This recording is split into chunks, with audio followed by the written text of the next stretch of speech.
আমরা এখন চলে এসেছি আমাদের অন্যতম আরেকটা ডেস্টিনেশন পয়েন্টে, যেটা দার্জিলিংয়ে টি গার্ডেন।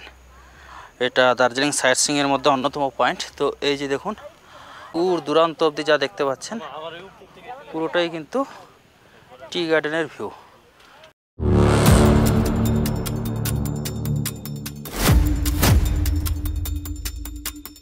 আমি এখন চলে এসেছি আমাদের যে টি গার্ডেন বা দার্জিলিং সাইট সিইং পয়েন্টের টি গার্ডেন, তার একদম মাঝামাঝি জায়গায়।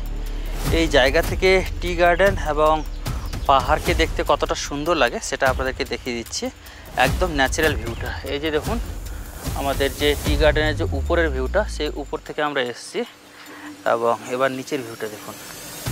এই যে দেখুন আমাদের নিচের ভিউটা। এই যে আমাদের পুরো পাহাড়টাই কিন্তু চা বাগানে ভর্তি। এই যে সবুজ সবুজ গাছগুলো দেখতে পাচ্ছেন, এটা কিন্তু পুরোটাই চা গাছ বা চা বাগান। আর নিচে দেখুন, মোস্ট প্রবাবলি কিছু 2-4টা হোমস্টে রয়েছে, আর কারো রেসিডেন্সিয়াল বিল্ডিং হতে পারে, আর একটা হয়তো ছোটোখাটো কোনো ফ্যাক্টরি টাইপের রয়েছে।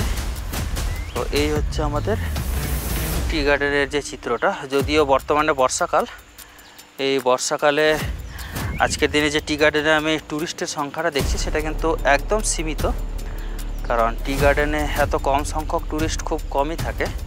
এখানে ট্যুরিস্টে কিন্তু ভর্তি থাকে। তো যাই হোক, এই বর্ষার কারণে ট্যুরিস্ট বর্তমানে খুব কম রয়েছে। ওই যে দেখুন, ওই পাহাড়ের ওপারে কিন্তু প্রচুর সংখ্যক বাড়ি রয়েছে, আর এদিকে দেখুন কিছু বাড়ি, ওই সাইডে কি আরও কিছু বাড়ি রয়েছে। আর এই যে ওপারের যে পাহাড়টা, সেটা দেখুন, just looking like a wow. বন্ধুরা, টি গার্ডেনের আর একটা ন্যাচারাল দৃশ্য দেখাচ্ছি আপনাদেরকে। এই দৃশ্যটা দেখার পর কোথাও না কোথাও আপনাদের মনোমুগ্ধকর পরিবেশ মনে হবে। এই যে দেখুন, টি গার্ডেনের এই সাইডের দৃশ্যটা দেখুন, এবং পাহাড়ের মধ্যে দেখুন লাইক স্টেপ কাল্টিভেশনের মতো চা বাগানগুলোকে চাষ করা হচ্ছে। আর এই যে দেখুন আমাদের পাহাড়ের দৃশ্যটা। তো যাই হোক বন্ধুরা, আমাদের টি গার্ডেন যে ভ্রমণ, সেটা এখানেই সমাপ্ত হচ্ছে। আপনাদের ভিডিওটি কেমন লেগেছে অবশ্যই জানাবেন, এবং ভালো লাগলে অবশ্যই ভিডিওটিকে বন্ধুদের সাথে শেয়ার করবেন। ধন্যবাদ।